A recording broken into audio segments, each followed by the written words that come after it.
আসসালামু আলাইকুম রহমতুল্লাহি ওবরাকাতুহু। আলহামদুলিল্লাহ, আশা করি আপনারা সকলেই ভালো আছেন। দিনী আলোচনায় আপনাদের সবাইকে স্বাগতম। আমাদের এই দিনী আলোচনার আজকের বিষয়বস্তু হবে ঈমানের শাখাগুলো নিয়ে ধারাবাহিক আলোচনা। তারই ধারাবাহিকতায় আমরা ঈমানের 17 নম্বর শাখা তথা হায়া অর্থাৎ অন্যায় কাজে লজ্জাবোধ করা এই সম্পর্কে আমরা জানতেছিলাম। এই সম্পর্কে আমরা জানতে গিয়ে জেনেছিলাম যে ফেরেশতারা আল্লাহ পাক রব্বুল আলামিনের কাছে শক্তিশালী পাহাড়ের সম্পর্কে জিজ্ঞাসা করছিলেন। তো আল্লাহ পাক রব্বুল আলামিন এই পাহাড়ের শক্তির কথা যখন বললেন, তখন ফেরেশতারা আল্লাহ পাক রব্বুল আলামিনকে আবার জিজ্ঞাসা করলেন যে আল্লাহ, এই পাহাড়ের চাইতো আরও কোনো কিছু শক্তিশালী আছে কিনা। এই যে 7টি টেকটনিক প্লেট আপনি বসিয়ে দিলেন, তারপরে পৃথিবীর নড়াচড়া বন্ধ হয়ে গেল, এর চাইতো আরও শক্তিশালী আরও কিছু আছে কিনা। তো আল্লাহ পাক রব্বুল আলামিন বললেন, হ্যাঁ আছে, সেটা হচ্ছে লোহা। আল্লাহ পাক রব্বুল আলামিন ফেরেশতাদেরকে বললেন যে হ্যাঁ, এর চাইতেও শক্তিশালী আমি আরও কিছু বানিয়েছি, সেটার নাম হচ্ছে লোহা। হাদিদ, হাদিদ অর্থ লোহা। এই হাদিদ এটা কোরআনে কারীমের মধ্যে একটি সূরা আছে এই লোহা নামে। আল্লাহ পাক রব্বুল আলামিন সূরা হাদিদের 25 নম্বর আয়াতে রব্বুল আলামিন বলেন, ওয়া আনজালনাল হাদিদা ফীহি বাসুন শাদীদুন ওয়া মানাফিউ লিন-নাস। আল্লাহ পাক রব্বুল আলামিন এই আয়াতের মধ্যে বলতেছেন যে ওয়া আনজালনাল হাদিদা, আমি লোহাকে নাজিল করেছি, অবতীর্ণ করেছি, ফীহি বাসুন শাদীদুন ওয়া মানাফিউ লিন-নাস, এই লোহাকে আমি আল্লাহ অবতীর্ণ করেছি, বানিয়েছি, এর প্রচণ্ড শক্তি, এর শক্তি হচ্ছে প্রচণ্ড, এবং এটা মানুষের নানাবিধ উপকার। আমি এই লোহাকে, শক্তিশালী লোহাকে মানুষের নানাবিধ উপকারের জন্য নাজিল করেছি। তো দেখেন, লোহা আসলেই আমাদের জীবনে অনেকটাই গুরুত্বপূর্ণ। লোহা আমাদের জীবনে কাজে লাগে কি লাগে না ভাই? আমাদের জীবনে বহু কাজে লাগে। ঘর বানাবেন, লোহার প্রয়োজন আছে। আপনি নদীতে চলার জন্য আপনি জাহাজ বানাবেন, যা কিছুই বানান না কেন, আপনার লোহার প্রয়োজন। গাড়ি বানাবেন, লোহার প্রয়োজন। দৈনন্দিন জীবনেও বহু জিনিসের মধ্যে আছে যেগুলোর মধ্যে আমাদের লোহা প্রয়োজন। অতএব এই লোহাকে আল্লাহ পাক রব্বুল আলামিন মানুষের জন্য নানাবিধ উপকারের জন্য আল্লাহ তাআলা বানিয়েছেন, এবং এই লোহা প্রচণ্ড শক্তিশালী।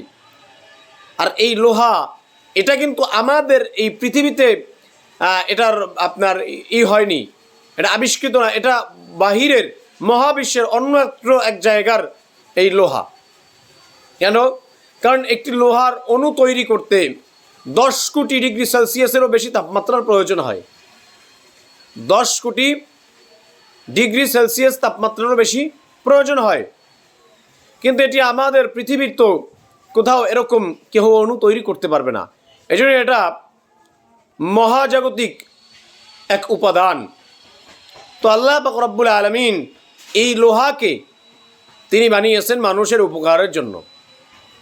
এটাই আল্লাহ তাআলা এই আয়াতের মধ্যে বলতেছেন, ওয়া আনজালনাল হাদিদা ফীহি বাসুন শাদীদুন ওয়া মানাফিউ লিন-নাস।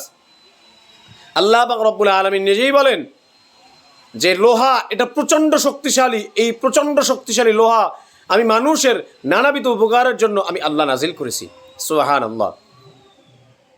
তো এই কথা যখন ফেরেশতারা শুনলেন, তো ফেরেশতারা আল্লাহ পাক রব্বুল আলামিনকে আবার জিজ্ঞাসা করলেন যে আল্লাহ, এই লোহার এত শক্তি, এই যে প্রচণ্ড শক্তিশালী লোহা, এই লোহার চাইতো আপনি শক্তিশালী আরও কোনো কিছু বানিয়েছেন কিনা।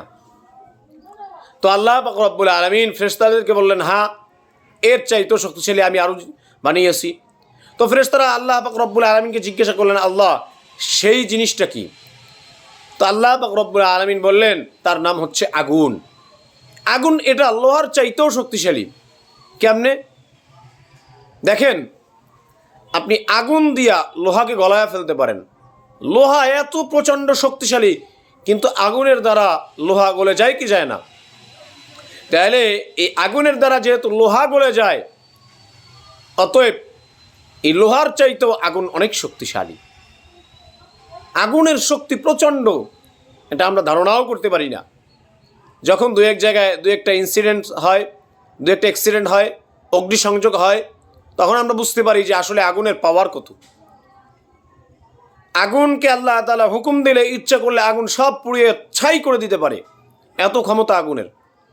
তো ফেরেশতারা যখন আল্লাহ পাক রব্বুল আলামিনের কাছে প্রশ্ন করলেন যে আল্লাহ, এই যে আপনি লোহাকে শক্তিশালী করে বানিয়েছেন, এই লোহা এই শক্তিশালী লোহার চাইতেও আরও শক্তিশালী আরও কিছু আছে কিনা?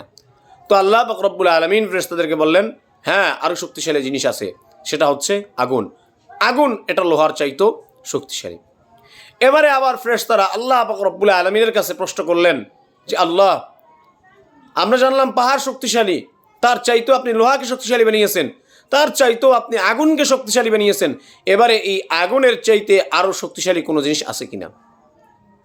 এই প্রশ্ন ফেরেশতারা করলেন যে আগুনের চাইতে আরও কোনো শক্তিশালী জিনিস আছে কিনা। এবার আল্লাহ পাক রব্বুল আলামিন উত্তর দিলেন, হ্যাঁ আছে। এবং সেটা কি? আল্লাহ যদি তৌফিক দান করেন ইনশাআল্লাহ আগামী পর্বে সেই বিষয়ে আমি আপনাদের সামনে বিস্তারিত আলোচনা করব। আল্লাহ পাক রব্বুল আলামিন আমাদের সবাইকে এই মহাশক্তিশালী রবের, এই যে মহাশক্তিশালী রব, যিনি এত প্রচণ্ড শক্তিশালী জিনিসগুলো বানিয়েছেন, এই রবকে ভয় করে, এই রবের ভয়ের কারণে নিজেদের উপরে লজ্জাকে, নিজেরা লজ্জিত অন্যায় কাছ থেকে লজ্জিত হয়ে বিরত থাকি, আল্লাহ তাআলার ভয়ে এবং ঈমানের এই শাখাটিকে পরিপূর্ণ করি। আল্লাহ পাক রব্বুল আলামিন আমাদের সবাইকে তৌফিক দান করুক, আমিন। আসসালামু আলাইকুম ওয়া রাহমাতুল্লাহি ওয়া বারাকাতুহু।